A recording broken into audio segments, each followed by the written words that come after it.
Vous prévoyez d'aller à Ubud à Bali en Indonésie, mais vous ne savez pas où aller et vous ne savez pas quoi faire, alors cette vidéo est pour vous.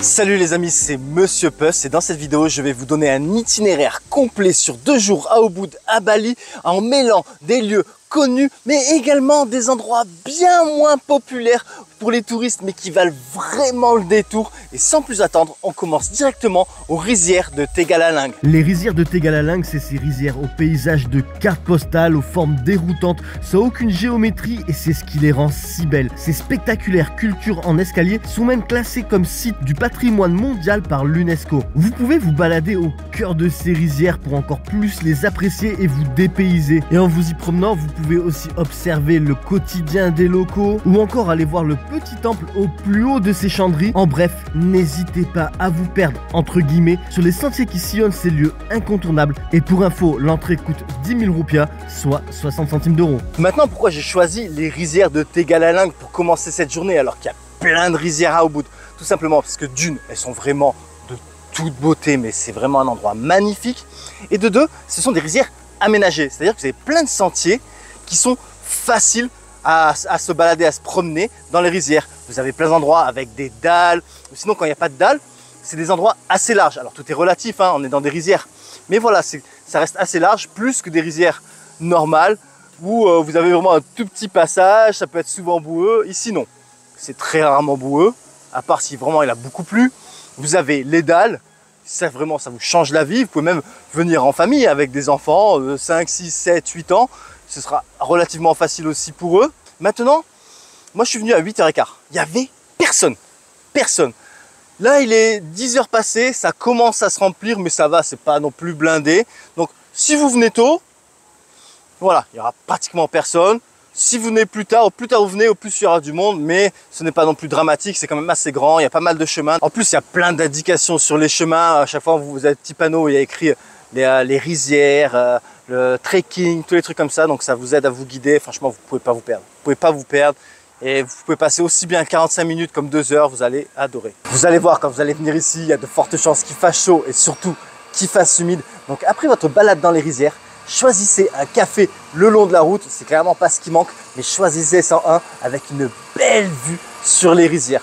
De là, prenez-vous un petit rafraîchissement, comme moi là je me suis pris un petit jus de mangue et vous profitez de la vue tout en vous rafraîchissant si c'est pas beau.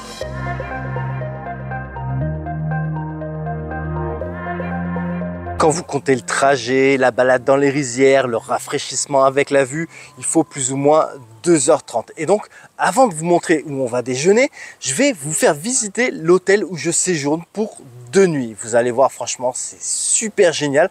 Mais avant ça, là, il est 11h. Et l'hôtel propose des activités gratuites, enfin inclus dans le prix, et chaque jour des activités différentes. Alors aujourd'hui, on est mercredi, et mercredi, c'est l'atelier chapeau. C'est-à-dire qu'en fait, ils vont m'apprendre à comment faire un chapeau baliné avec simplement une feuille de cocotier. Alors, ça a l'air super sympa, on va voir si je suis doué ou pas. Voilà, c'est intéressant. Après, je vous montre l'hôtel et puis après, on part déjeuner. Franchement, c'est une activité super sympa, super intéressante. Le personnel explique super bien, mais moi, j'étais quand même une chèvre. J'ai galéré à faire mon chapeau.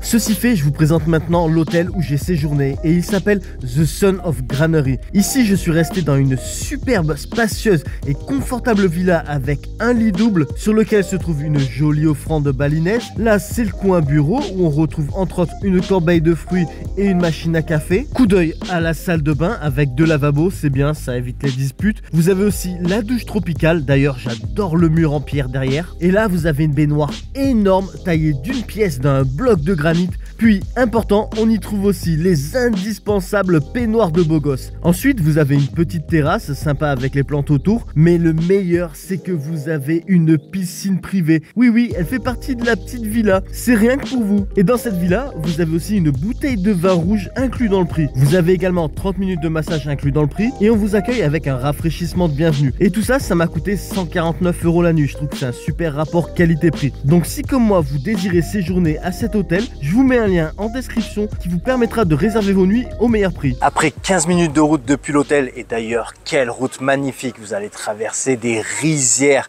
Vous allez traverser des villages encore authentiques avec des super temples balinés vraiment magnifiques. Il y a un moment même, on aperçoit le mont Agun. C'est vraiment splendide. Et donc, après ces 15 minutes de route, vous arrivez ici, au Warung Joglo. C'est le restaurant où je vous propose de venir manger. Alors ici, la première particularité, c'est que vous êtes vraiment au bord des rizières. Vous avez cette sorte de terrasse qui s'avance dans les rizières et vous faites face aux rizières. Voilà, c'est vraiment magnifique. Vous mangez avec une super vue. Après, si comme aujourd'hui, il fait vachement soleil, vous n'avez pas envie de manger en plein cagnard, en plein soleil, vous pouvez manger sous leur sorte de chapiteau dur. Ce que vous voyez là. Voilà, là vous êtes à l'ombre, vous êtes au frais. Et en plus, ajouté à ça, ici, on mange vraiment bien. Ils proposent des plats indonésiens, dont des plats balinés. Franchement, c'est abordable. C'est bon. Le cadre est top. Je veux dire, que demander de plus? Ceci dit, à manger, je me suis pris cette assiette qui venait avec cette cuisse de canard et à boire, je me suis pris un jus de melon. Ensuite, je reprends la route et je croise encore des super paysages. Et premier arrêt de l'après-midi, c'est ce temple qui s'appelle Gunung Kawi Sebatu. C'est un temple de toute beauté, peu connu des touristes. La visite vous prendra environ 20 à 30 minutes et l'entrée coûte 20 000 roupias, soit plus ou moins 1,20 €. Pour info, ici, vous pouvez réserver une purification balinaise, mais attendez, car plus loin dans la vidéo, j'ai un endroit top pour ça. Après déjeuner, on allait découvrir le temple de Gunung Kawi, qui est d'ailleurs de toute beauté comme vous avez pu voir. Et maintenant, deuxième arrêt de cet après-midi, un temple qui s'appelle Gunung Kawi. Vous ne rêvez pas, oui, c'est le même nom, sauf que celui-là, c'est Gunung Kawi Tampak Siring. Et clairement, c'est un incontournable ici à Ubud. C'est vraiment un temple particulier à Bali. Je pense même pas qu'il y en a d'autres comme celui-ci. Il est incroyable. Il n'y a pas trop de monde. Je vous montre tout ça, vous allez voir que ça vaut le détour. La particularité de ce temple, c'est qu'il est littéralement creusé à même la roche. Déjà, rien que pour ça, ça en fait un endroit incontournable. Ce complexe de temple hindou, qui date du 11e siècle, est aussi un sanctuaire funéraire d'anciens rois de Bali. Et comme on peut voir, il y a 2 compartiments avec en tout 10 monuments de 7 mètres de haut, tous taillés à même la roche. Enfin, l'entrée coûte 50 000 roupias, soit plus ou moins 2,80 € et comptez 45 minutes, 1 heure pour la visite. Vous vous rappelez au début de la vidéo, je vous ai dit que j'allais vous amener dans des endroits bien moins populaires pour les touristes, mais qui valent vraiment le détour. Et bien là, je suis à Pura Taman Penchamtuan Sala. Et là, il y a le prêtre juste à côté de moi qui rigole. Ici, c'est un endroit pour faire des purifications balinaises, mais vraiment typique balinaise. C'est vraiment poussé à... C'est vraiment authentique. Alors, pas loin, vous avez un endroit qui s'appelle Tirta Ampul. Vous pouvez faire des purifications et tout, mais c'est l'usine là-bas. Il y a plein de monde et c'est pas aussi authentique qu'ici. Ici déjà, il n'y a pratiquement pas de touristes. Et vous avez un prêtre qui vous accompagne. Il y a tout un process. Je vais vous montrer ça et vous allez comprendre de suite que s'il y a bien une purification à faire à Ubud, c'est à cet endroit-là et que c'est vraiment quelque part un endroit à rajouter à votre itinéraire sur 2 jours à Ubud, à Bali, en Indonésie. Bienvenue à Pura Taman Penchampuan Sala, qui est un petit temple dédié aux purifications et situé au cœur de la jungle. Le lieu est magnifique et l'expérience que vous allez y vivre est inoubliable. Et on commence donc par une prière en face du temple avec un petit rituel à faire avec les différentes fleurs de l'offrande. Et vous en faites pas, vous êtes accompagné par un baliné qui vous expliquera tout et vous guidera tout le long de la purification. Deuxième étape, on descend dans le lit de cette rivière qui se trouve littéralement à côté du temple. Ici, on va remonter la rivière au cœur de ce canyon. Je vous le dis, c'est une expérience unique. Ensuite, au bout de 2 minutes de marche, on arrive à cette cascade. Ici, il faudra tout d'abord aller sous la cascade. Du coup, j'ai surnommé cette activité la purification hydromassage. Bon, fini les blagues. Ensuite, il vous faudra vous immerger 3 fois d'affilée dans cette piscine naturelle au pied de la cascade. Après, on refait le chemin dans le canyon, mais de l'autre sens pour retourner au temple et plus précisément au bassin du bas. Ici, le guide spirituel vous arrosera la tête 3 fois par jarre, donc 6 fois. Enfin, on monte au bassin du haut, où il y a ces fontaines, et où se trouve cette porte avec cette cloche qui a son importance car il faut la faire sonner 3 fois avant de rentrer dans le bassin. Et ici, pour chaque fontaine, il faut d'abord boire l'eau 3 fois. Alors si ça vous fait peur de boire l'eau, vous pouvez juste la mettre 3 fois sur le visage. Ensuite, vous vous mettez de l'eau sur la tête avant d'aller sous la fontaine. Il faut répéter ça pour chaque fontaine et une fois terminé, vous êtes purifié. Ici, il n'y a pas de prix d'entrée, ça marche au don. J'ai adoré l'expérience et j'ai donc donné 200 000 roupias, soit plus ou moins 11,50 €. Le prêtre qui se tapait des barres quand je prononçais le nom du temple, c'est Wayan. C'est lui qui m'a accompagné pendant toute la cérémonie. Et franchement, c'était super sympa, il est super cool. On dirait pas comme ça, mais c'est un petit blagueur. Hein. Okay. Thank you very much. C'est tout purifié que je reprends la route en longeant les rizières et en faisant un arrêt pour profiter des dernières lueurs du soleil. Fin de journée et pour dîner, je vous propose deux options. Alors la première, c'est le restaurant de l'hôtel qui s'appelle Kunang Kunang Restaurant. Et ici, vous pouvez y venir même si vous n'êtes pas client de l'hôtel. On mange super bien, mais vraiment super bien. Le personnel est top. Le cadre est top, donc clairement je vous recommande. En plus de ça, les prix sont abordables et c'est pas loin des dernières activités. Maintenant, la deuxième option, c'est direction le centre de Ubud. Là, vous avez un restaurant qui s'appelle Merlin. Alors, c'est un peu plus cher, par contre on y mange, mais alors vraiment bien. Le cadre est spécial. Le restaurant lui-même, le principe, le concept est spécial. C'est vraiment top. Je vous montre tout ça, je vous montre les deux restaurants.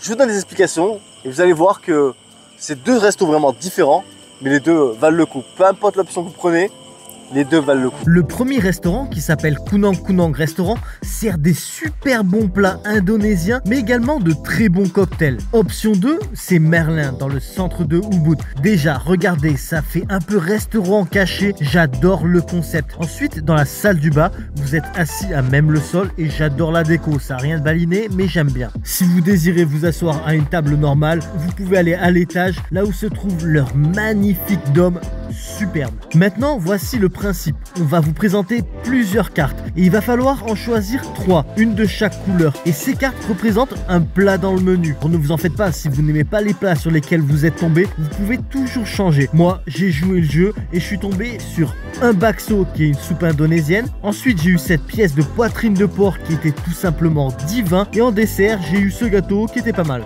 Deuxième jour à Ubud et après un super petit déjeuner au resort où j'ai régalé à la fois les papilles et les yeux avec cette vue comme ça sur les rizières, franchement c'est top. La journée commence à la cascade de Manuaba. Alors à Ubud, il y a plein de cascades magnifiques. Je pense notamment à la cascade de Tibumana ou encore celle de Kantolampo. Seulement, ces cascades, elles sont hyper connues. Il y a plein de monde. Et c'est pour ça que j'amène ici, à Manuaba, la cascade de Manuaba. Ici, d'une, déjà, il n'y avait pas qu'une cascade. En plus de ça, la balade est super sympa et il n'y a vraiment personne. Mais vraiment, pas beaucoup de monde. Vous allez voir, c'est un endroit qui vaut vraiment le détour. L'entrée coûte 20 000 roupias, ce qui fait un peu plus d'1 €. Mais ça vaut largement le coup. Après 5 minutes de marche depuis l'entrée, vous arrivez à la première cascade. Car oui, ici il y a 2 cascades. Et si vous venez tôt, vous pouvez même voir les rayons du soleil qui percent la jungle. Le cadre est tout simplement féerique. Là, je marche pour aller à la deuxième cascade du site. Et franchement, le sentier, il est bien. Vous avez pas mal de marches. Vous avez un beau sentier, mais rien de difficile. Ça monte un peu, mais c'est voilà, rien de fou. Donc non, c'est une cascade qui est vraiment facile d'accès. La balade est belle, vous voyez des beaux paysages, c'est génial. Et là, regardez, là il y a une mamie qui marche avec son truc sur la tête. Regardez là, quel courage, mais quel courage. Regardez-moi ça. Et la mamie, elle se plaint pas. Quel courage, c'est incroyable. Après quelques minutes de marche, au bout des escaliers se trouve la deuxième cascade.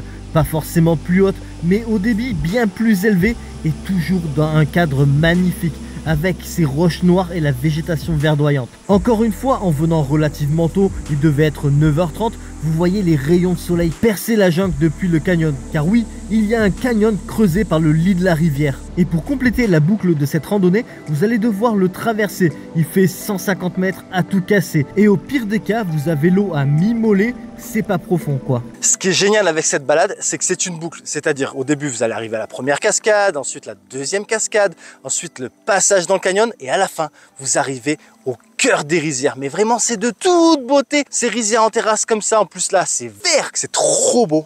Il est vraiment trop beau. Donc du coup, je vais envoyer le drone et vous allez voir, c'est incroyable. Franchement, je vous recommande vraiment de venir à cette cascade, vous n'allez pas le regretter. Enfin, tous les endroits de la vidéo, vous n'allez pas le regretter. Le drone est dans les airs et regardez-moi ça. C'est magnifique, paisible et dépaysant à la fois.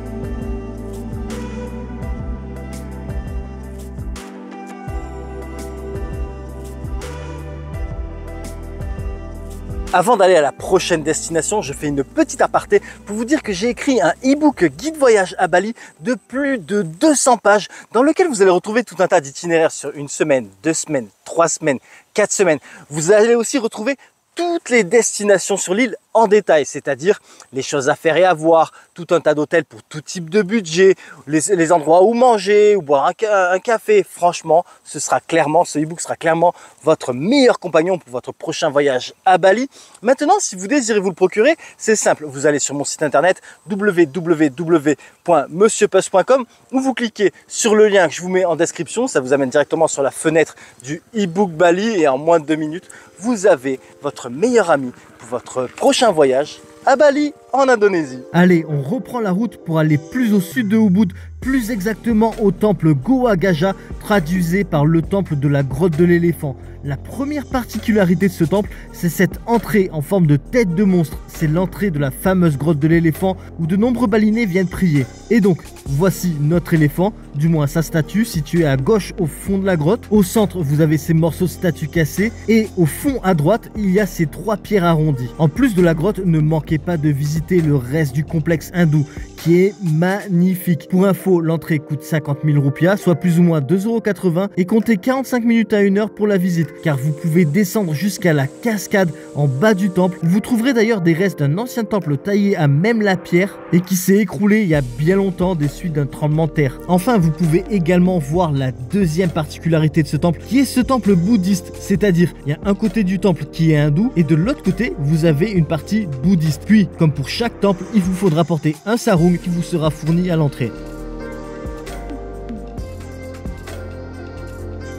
Pour le déjeuner, le premier jour, je vous ai amené dans un endroit sympa, vous étiez au bord des rizières. Franchement, le cadre, pas mal. Aujourd'hui, pour déjeuner, on est à un autre niveau. On est vraiment ici. Et on est juste à 350 mètres de Goa Gajah, le temple que je viens juste vous montrer. Alors là, je vous montre la vue. Et vous allez voir que déjà, c'est un endroit pépite. Regardez, voilà la vue depuis le Warung Layana. La vue est top, mais ils servent aussi des super bons plats indonésiens et cela à des prix abordables. Puis en dessert, je me suis pris une petite assiette de fruits toute jolie.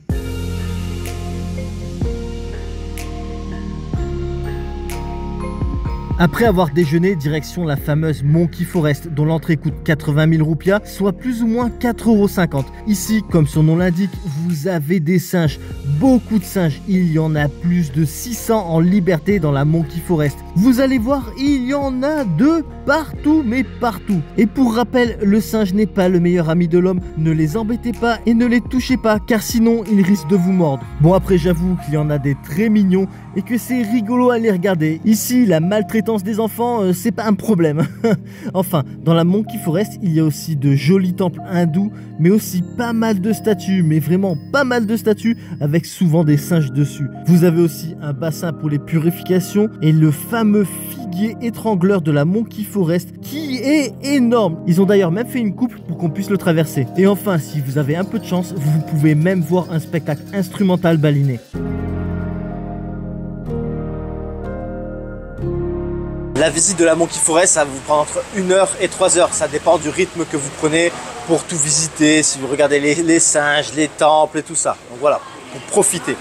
Ensuite, la prochaine activité, c'est un spectacle de danse traditionnelle balinaise. Seulement, il est à 19h30. Alors, entre ce que vous pouvez faire, c'est vous promener dans les rues. Il y a plein de petits marchés, de petits stands si vous voulez acheter des souvenirs. Où il y a plein de petits temples. Rentrer à droite à gauche, visiter des temples, ou vous arrêtez quelque part, boire un verre, boire un jus, ce que vous voulez. Parce que bon, vous avez déjà mangé juste avant la visite de la Monkey Forest, donc vous n'allez pas manger juste après, à moins que vous êtes un gros gourmand et vous avez un gros estomac. Moi, mon plan, c'est d'aller manger après le spectacle de danse balinaise. Donc le spectacle est à 19h30, je pense que je vais manger vers 8h30. Voilà. Le spectacle a lieu au Water Palace de Ubud et l'entrée coûte 100 000 roupias, soit plus ou moins 5,70 €. Ici, vous avez d'un côté de la scène des musiciens qui sont d'ailleurs sympas à observer jouer, ils sont super talentueux. Associé à ça, vous allez avoir des performances de différentes danseuses et danseurs. Le tout est un peu comme une pièce de théâtre avec plusieurs scènes qui, mises de bout en bout, composent une histoire. Bon, sauf qu'ici, il n'y a pas de parole, c'est plus libre à votre imagination. Le spectacle de danse balinaise dure plus ou moins 45 minutes, 1 heure, et donc il est venu l'heure de dîner. Et pour ça, je vous amène à Inda Compound. Premièrement, c'est situé à 500 mètres de là où il y a le spectacle de danse balinaise. Deuxièmement, vous mangez mais vraiment super bien. Et troisièmement, ça coûte pas cher. Je veux dire, voilà, tout est réuni. Vous n'avez plus de raison de ne pas vouloir venir ici. Donc vous allez voir, franchement, vous allez venir. C'est pas mal. Alors par contre, un petit conseil. Prenez pas peur que vous ne voyez pas le restaurant. Quand vous allez voir le signe que vous voyez là, rentrez dans l'allée et continuez. Et c'est là que vous allez trouver donc le restaurant. Au début, vous allez voir, il y a un salon de massage, il y a des chambres d'hôtel. Et après, c'est là qu'est le restaurant. Vous allez voir, il est noté 4.8 sur 10 sur Google Maps. C'est pas pour rien. Ici, j'ai pris ce magnifique nasi kampour qui m'a coûté 50 000 roupias, soit plus ou moins 2,80 €. Et en dessert, ces délicieux dadar gulung pour 20 000 roupias, soit plus ou moins 1,20 €. Et à boire une noix de coco pour aussi 20 000 roupias, soit toujours plus ou moins 1,20 €.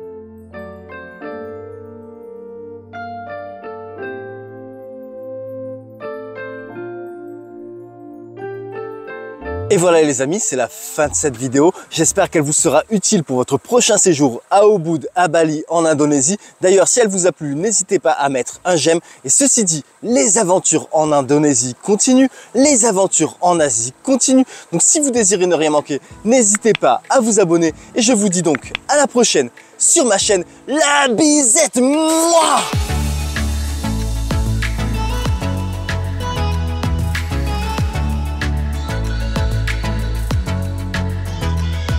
Je vous remercie d'avoir regardé ma vidéo et j'espère qu'elle vous sera utile pour votre prochain voyage. À bientôt.